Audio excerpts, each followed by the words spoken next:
है सतीश जी, क्या इतना पुराना रेफरेंस लेके आज की बात करना ठीक होगा? देखिए, अब जब भाजपा के लोग दूसरी आज़ादी हिंदुत्व की बात करते हैं तो उनके लिए तो सब जायज़ है, लेकिन पूरे भारतवर्ष के लिए जायज़ है कि नहीं, मुफीद है कि नहीं, इस पर मुझे थोड़ा सवाल लगता है, क्योंकि वो तो पुरानी स्थिति भी नहीं रही।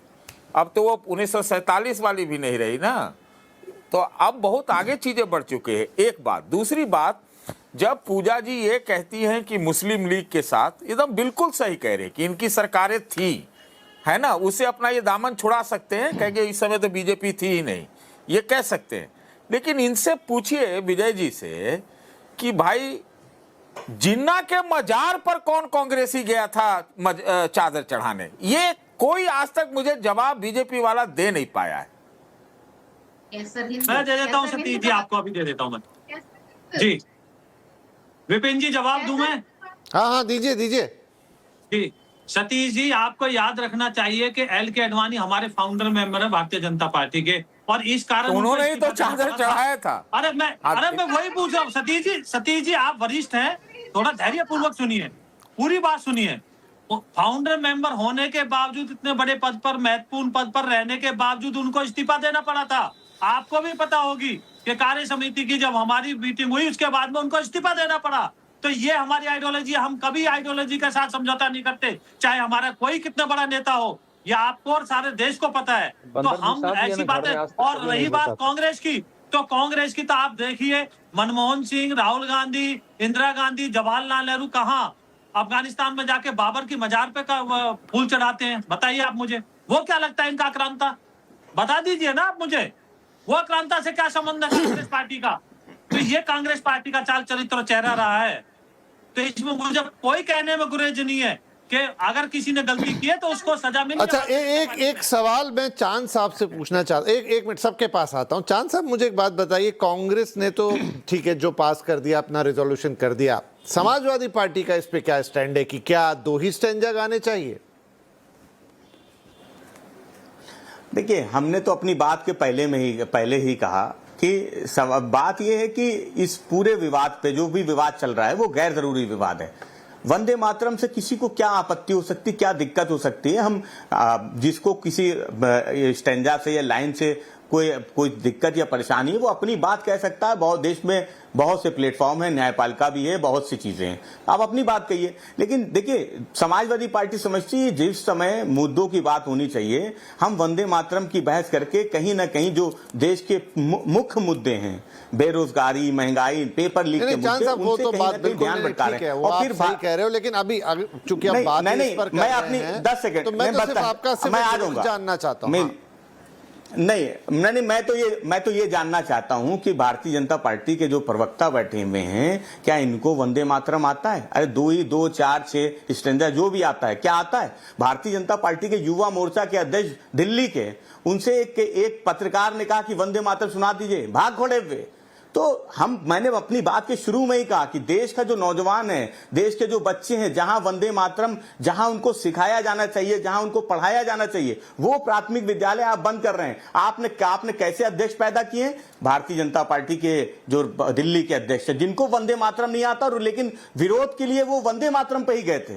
तो भारतीय जनता पार्टी केवल राजनीति कर रही है। मैं बार बार इस बात को कह रहा हूं कि जिस मुद्दे पे वो लगातार राजनीति कर रही, क्योंकि उनको वो मुद्दा सूट करता। फिर ये कह रहे थे कि कानून बनाए संसद में, उसका सबको पालन करना चाहिए, कांग्रेस नहीं कर रही। अरे आप भी तो प्लेसेस ऑफ वर्शिप एक्ट पे बड़े नखरे करते हैं, बड़े कानून बताते हैं, वो भी तो संसद से पास कानून है। उसको अभी बात करेंगे तो आप कह देंगे नहीं माने। और फिर आपने कहा कि जिन्ना की मजार पे गए थे अटल जी, तो मैंने कार्रवाई, आडवाणी जी तो कार्रवाई कर दी थी। अरे कार्रवाई की थी या नहीं की थी वो सवाल नहीं है। कार्रवाई तो आपने यहां पे एक आदरणीय मायावती जी पे टिप्पणी करने वाले मंत्री पे भी की थी, जो उत्तर प्रदेश सरकार में आज मंत्री हैं। तो आप में कार्रवाई होती रहती। लेकिन सबसे बड़ा सवाल ये कि जिन्ना की मजार पे गए थे ना, भारतीय जनता पार्टी के सबसे बड़े नेता हैं ना, इस सच से कोई इनकार थोड़ी कर सकता है। और इस सच से भी इनकार नहीं कर सकते कि हिंदू महासभा ने मुस्लिम लीग के साथ कई बार मिलकर सरकार बनाई। वो मुस्लिम लीग, वो हिंदू महासभा जो वंदे मातरम नहीं गाते थे। और आज भी जो भारतीय जनता पार्टी है वो वंदे मातरम केवल अपनी राजनीति के लिए आगे रहे। इनके नेताओं को भी वंदे मातरम नहीं आता। ठीक है, तो अवधेश जी, ये पूरा वंदे मातरम का जो मामला है, उसको लाना, कानून बनाना, उस पर प्रोटोकॉल करना, क्या इसमें सिर्फ राजनीति ही है?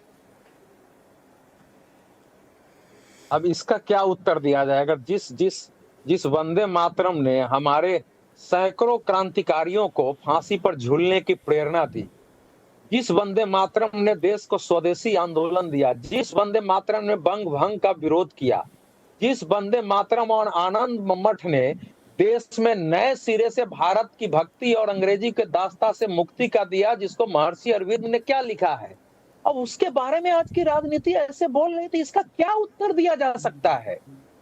आखिर मैं तो कह रहा हूं कि कांग्रेस के सभी नेता 1936 तक तो गाते ही थे, और उसकी बहस देख लीजिए जो कांग्रेस में हुई है।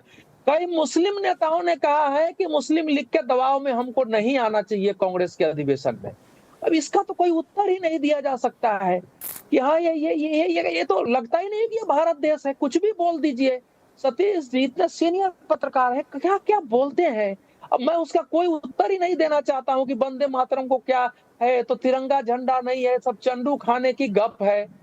जो आरएसएस पहले दिन से जो उसके सरसंघ चालक थे, वो जब जा रहे थे 1929 में, जब नेहरू जी ने कहा कि भाई 26 जनवरी 1930 को जो है स्वाधीनता दिवस हम लोग पूरे मनाएंगे, तो सारे शाखाओं पर वो झंडे फहराए गए, किसी ने उसको नहीं रोका। कुछ भी बोल देना है टीवी पर, तो उसका मैं उत्तर नहीं दे सकता। नहीं ये बहुत दुर्भाग्यपूर्ण है इस समय।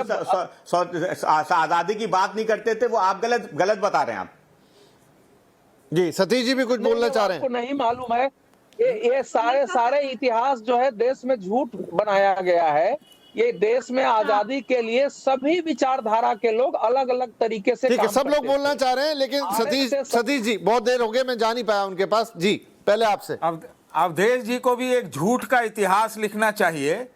1942 में ये वाले संगठन क्यों अलग रहे और वो क्या कर रहे थे उस समय, इसके बारे में बताना चाहिए उनको।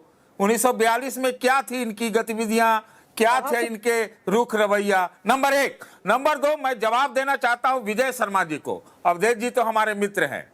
उन्होंने कहा कि अडवाणी जी को हटाया गया। जून 4 2005 को उन्होंने चादर चढ़ाया और 2009 में अडवाणी जी प्रधानमंत्री के उम्मीदवार थे। जून 4 2005 को उन्होंने चादर चढ़ाया और 2009 में वो प्रधानमंत्री के उम्मीदवार थे। बस और कुछ नहीं मुझे कहना है। विपिन जी जवाब लेना इसमें। जी बोलिए। देखिए सतीश जी, याददाश्त अगर आप ठीक कर लेंगे तो आपको याद आ जाएगा, बेंगलुरु में अधिवेशन हुआ था, उसमें अडवाणी जी को इस्तीफा देना पड़ा था। तथ्य के साथ बात करता हूं। दूसरा मैं बता देता हूं, अभी हमारे समाजवादी पार्टी के प्रवक्ता बोल रहे थे, इधर उधर की हाँक रहे थे, यहाँ वहां की इधर की, क्योंकि इनको 6 के 6 छंद नहीं आते हैं। तो मैं यही तो सबसे बड़ा सवाल है, क्यों नहीं आते हैं? मेरे बच्चों को भी नहीं आते हैं, क्योंकि कभी पढ़ाया ही नहीं गया। पढ़ाया हमें क्या गया कि अकबर महान था, हमें एक आक्रांता की कहानी पढ़ाई गई, कभी हमें राष्ट्रीय गीत नहीं पढ़ाया गया। राष्ट्रीय गान क्यों सबको आता है? तो इसकी गहराई में जाना होगा। जो हमारी गौरवशाली इतिहास रहा है, जिसका नाम लेके, जिसको अपने गले में गाते गाते फांसी के फंदे पर झूल गए हमारे जितने भी स्वतंत्रता सेनानी थे, आज उनके साथ कांग्रेस पार्टी इस तरह का कर रहे हैं, उस गीत के साथ इस तरह का कर रहे हैं, और जिसमें संविधान के द्वारा बना हुआ प्रस्ताव पारित हो गया, उसके बाद में कांग्रेस पार्टी, ये बेहद निराशाजनक है। और कांग्रेस पार्टी से तो मैं और उम्मीद क्या कर सकता हूँ, क्योंकि इन्होंने हमेशा तुष्टीकरण के लिए देश के राजनीति, देश के साथ समझौता किया है, देश की सुरक्षा के साथ समझौता किया है, संवैधानिक संस्थाओं के साथ समझौता किया। एक नहीं, मैं एक के बाद एक कितने गिनवा सकता हूँ। इनके तो सारे ऐसे पाप हैं कि देश कभी माफ नहीं करेगा। चांद साहब कुछ बोलना चाह रहे हैं। ये चाहते ये हैं कि देश नाथूराम गोडसे का इतिहास पढ़े, सावरकर का इतिहास पढ़े। और आप आप जब इस बात को कह रहे हैं तो हम तो फजलुद्दीन, क्या आदरणीय बातें अखिलेश करते यादव हो? जी ये लगातार नाथुराम पूछ का रहे है। हैं कि 2014 में ये नाथुराम जी का है। 2014 में 337 तक क्यों गए 2014 में देश का क्षेत्रफल क्या था, 2026 में देश का क्षेत्रफल क्या है, और उत्तर प्रदेश में 28,000 प्राथमिक विद्यालय बंद हुए, पूरे देश में 94,000 स्कूल कॉलेज बंद हुए। आप किसको पीछे ले जा रहे हैं? नौजवानों को शिक्षा ना मिले, देश का भविष्य, वो न राष्ट्र गीत गा पाए, न राष्ट्र गान गा पाए, ये आप चाहते हैं। स्कूल कॉलेज कौन बंद कर रहा है? आप अपने संगठन में, आप अपने पदाधिकारियों को वंदे मातरम सिखाइए, तो आपके पदाधिकारियों को नहीं आता है, आपके दिल्ली के युवा मोर्चा के अध्यक्ष को नहीं आता, आपको भी वंदे मातरम नहीं आता, आपको भी वंदे मातरम पढ़ना चाहिए, बता दीजिए आप क्यों, आपको भी वंदे मातरम पढ़ना चाहिए। ये देश का दुर्भाग्य है कि आप जैसे लोगों को भी वंदे मातरम नहीं आता है। भाजपा के प्रवक्ता हैं आप, आपको भी वंदे मातरम नहीं आता है। चांद साहब, आपको तो कम से कम वंदे मातरम आना चाहिए था। जी। आपको तो वंदे मातरम आना चाहिए विजय था जी, कम से कम। शांत हो जाइए विजय जी, चांद साहब दोनों शांत हो जाइए। चलिए मैं एक ब्रेक ले लेता हूं, सब पानी पिएंगे ब्रेक में ठंडा, और फिर दोबारा लौट के आएंगे 1 मिनट के बाद और इस बात को आगे ले जाएंगे, क्योंकि सीधी बहस करने से कुछ बात निकलेगी नहीं, बनेगी नहीं। एक छोटा ब्रेक ले रहे, ब्रेक के बाद चर्चा जारी रखेंगे।